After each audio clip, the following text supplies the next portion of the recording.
아, 여기를 굽는 사람이 있어요. 그치.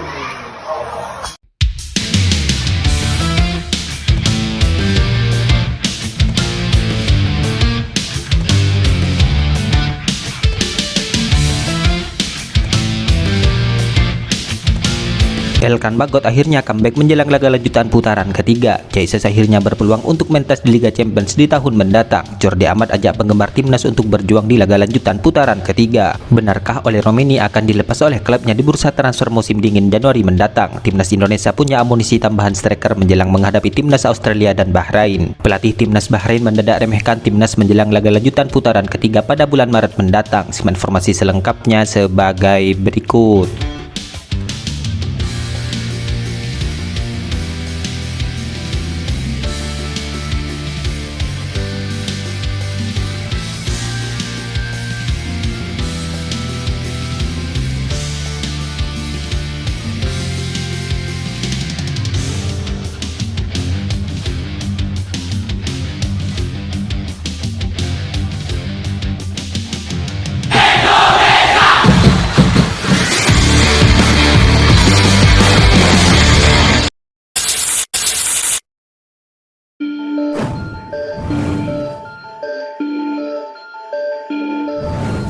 Pesan spesial kini dikirimkan oleh 4 pemain timnas Indonesia, yaitu Sandy Wells, Jay Itzes, Kelvin Verdon hingga Jordi Amat. Pesan spesial itu dikirimkan untuk para supporter skuad Garuda yang merayakan Natal 2024, di mana keempatnya menyampaikan pesan penuh makna untuk Natal dan Tahun Baru. Ya, tepat pada hari ini, Rabu 25 Desember 2024 merupakan hari raya Natal bagi umat Kristiani.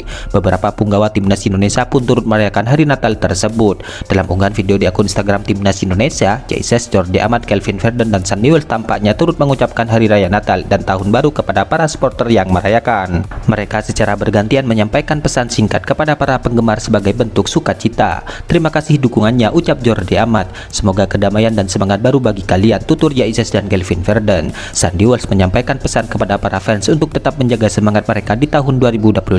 Pasalnya timnas Indonesia akan kembali berjuang dalam laga lanjutan grup C putaran ketiga. Mari kita jaga semangat Garuda di tahun depan, ungkap Sandy Wells. Ya, sebagaimana diketahui, 4 pemain timnas Indonesia itu merupakan pemain inti di timnas Indonesia. Mereka pun akan kembali menjalani tugas negara bersama skuad Garuda pada bulan Maret mendatang. Ya, timnas Indonesia akan melanjutkan perjuangannya di bulan itu dengan melakoni 1 laga tandang dan 1 laga kandang, di mana skuad Garuda akan bertandang melawan Australia pada 20 Maret 2025 dan kemudian menjamu timnas Bahrain pada 25 Maret 2025. Dalam hal ini diharapkan timnas Indonesia bisa meraih hasil positif di 2 laga tersebut. Hal itu guna menjaga asa mereka untuk lolos ke Piala Dunia 2026. Ya, diketahui saat ini skuad Garuda sedang duduk di posisi ketiga grup C dengan mengemas 6 poin dari hasil 1 kemenangan, 3 kali imbang dan 2 kali kekalahan dalam 6 laga yang telah dimainkan.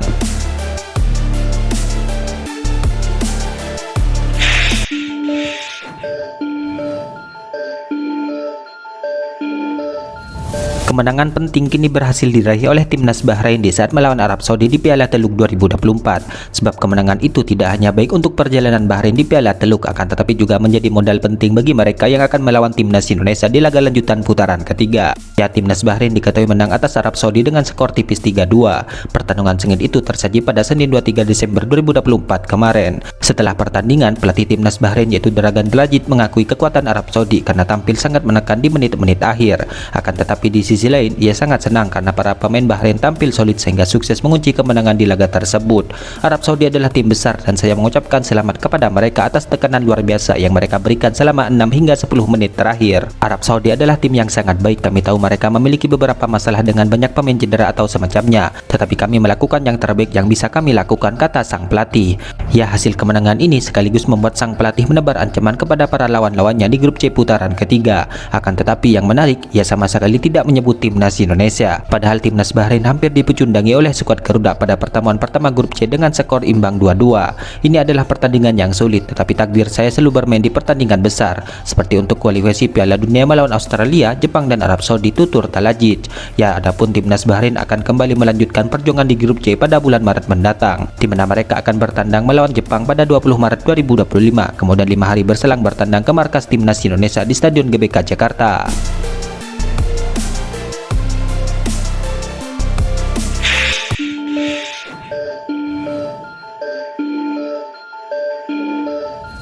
Timnas Indonesia kini kembali mendapatkan kabar baik terkait pemain diasporanya, di mana sosok pemain seperti Elkan Bagot kini akhirnya comeback dan sudah pulih dari cederanya, di mana ia kembali menjalani latihan bersama Blackpool FC. Ya, di laga terakhir Blackpool, sosok Elkan Bagot tidak diturunkan karena masih cedera. Seperti yang diketahui, Elkan Bagot mengalami cedera engkel yang memaksanya absen selama berbulan-bulan. Namun Elkan Bagot belakangan ini kembali diketahui menderita masalah di pahanya. Akan tetapi dinukil dari English Daily Times, pelatih Blackpool mengungkapkan bahwa Elkan Bagot sudah kembali mengikuti sesi latihan penuh bersama rekan setimnya. Dia bisa kemungkinan bisa terlibat selama periode Natal dan Tahun Baru. Dia dibatasi hanya 4 penampilan di semua kompetisi musim ini, tulis media tersebut. Ya, diketahui Elkan Bagot tidak pernah lagi bermain untuk timnas Indonesia setelah tidak memenuhi panggilan timnas U23 di laga playoff Olimpiade Paris 2024. Terhitung sampai saat ini, ia sudah 11 bulan tidak lagi beraksi untuk timnas Indonesia. Ia melewatkan 13 pertandingan di skuad Garuda, tepatnya di laga putaran kedua dan putaran ketiga kualifikasi Piala Dunia 2026 zona Asia. Penampilan terakhir Elkan Bagot untuk timnas Indonesia adalah ketika kalah 0-4 dari timnas Australia dalam laga 16 besar Piala Asia 2023 pada Januari yang lalu.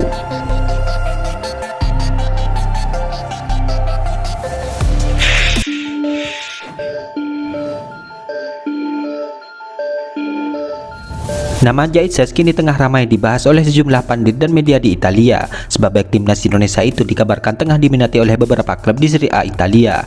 Ya, diketahui Jaitzes kini menjadi pilihan utama di pertahanan Venezia di musim 2024-2025. Meskipun performa Venezia masih belum konsisten, namun Jaitzes mampu menampilkan aksi yang cukup memukau di Serie A Italia. Di tengah usaha untuk membawa Venezia lepas dari zona merah, namun sosok Jaitzes ini kini diterpa isu panas, di mana Jaitzes belakangan disebut diminati oleh Bologna dan akan diboyong pada Januari mendatang. Ya, Bologna bukan satu-satunya klub yang tertarik pada jasa Jaitzes, di mana tepat pada awal musim ini Jaitzes sempat dirumorkan akan dibeli oleh Torino. Hal itu menyusul jejak pelatihnya yang pindah dari Venezia ke Torino. Ya, di sisi lain munculnya kabar tertariknya Bologna kepada Jaitzes kini tidak lepas dari laporan jurnalis yaitu Nicolo Sira. Buat salah satu unggahannya, Bologna telah memantau Jaitzes secara intensif. Bahkan Nicolo menyebutkan bahwa Bologna telah menugaskan utusan khusus untuk memantau Jaitzes, di mana direktur teknik Bologna pun hadir dalam laga terakhir Venezia untuk melihat aksi Jaitzes di laga tersebut. Ya, sejauh ini belum ada kabar lanjutan soal rumor tersebut. Namun jika Jaitzes menerima pinangan Bologna, maka ia akan punya kesempatan penting, di mana Jaitzes bisa bermain di Liga Champions pada awal tahun 2025 nanti. Ya, di sisi lain Jaitzes saat ini masih punya kontrak dengan Venezia hingga Juni 2027 mendatang.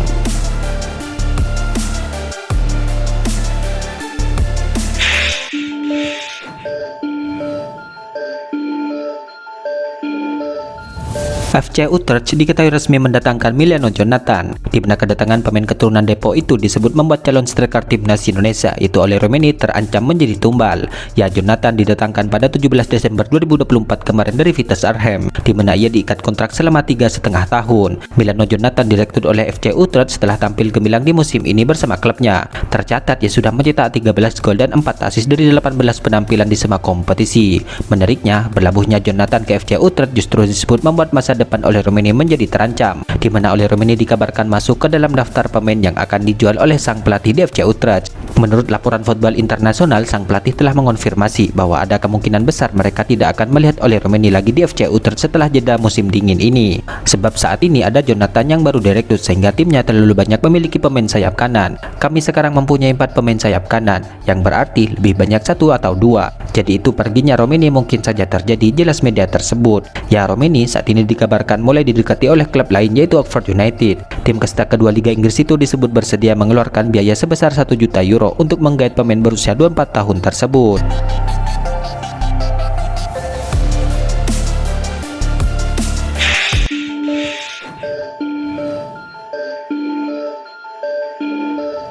Erza Walian kini punya ambisi besar untuk kembali membela timnas Indonesia. Hal itu setelah ia absen 3 tahun dari skuad Garuda, di mana penampilan terakhir Erza terjadi di Piala ASEAN 2020 yang berlangsung pada Desember 2021 yang lalu. Sejak saat itu, pelatih timnas Indonesia yaitu Coach Sintang tidak pernah memanggilnya lagi. Namun meski begitu, ia saat ini berusaha maksimal untuk membawa nama negara di pentas internasional, di mana ia tidak ingin kehilangan tekad untuk kembali ke timnas Indonesia. Menurut saya, kita tidak boleh kehilangan mimpi, dan saya mencoba melakukan semua yang yang mungkin dapat membuat saya kembali dipanggil, kata Erza. Ya, sejak mencetak debut pada 2017 yang lalu, Erza sudah tampil dalam 9 pertandingan bersama timnas Indonesia dengan torehan 3 gol, di mana ia juga sempat membela timnas Indonesia U23 di SEA Games 2017. Saya harus menunjukkan dengan kaki saya, bukan dengan kata-kata atau lainnya. Jika saya melakukannya, pada akhirnya kemungkinan saya bisa dipanggil ke timnas Indonesia, ujar Erza. Jadi saya akan mencoba semua yang saya bisa. Ya, tentu saja, saya selalu siap dan saya pikir saya selalu bersikap saya akan selalu ada. Saya selalu bangga memakai jersey timnas Indonesia, kata Erza menambahkan. Itulah ulasan terkini hangat dan menarik seputar tim Merah Putih yang dapat kami sajikan hari ini. Jangan lupa dukung terus tim Merah Putih di channel ini dan salam olahraga.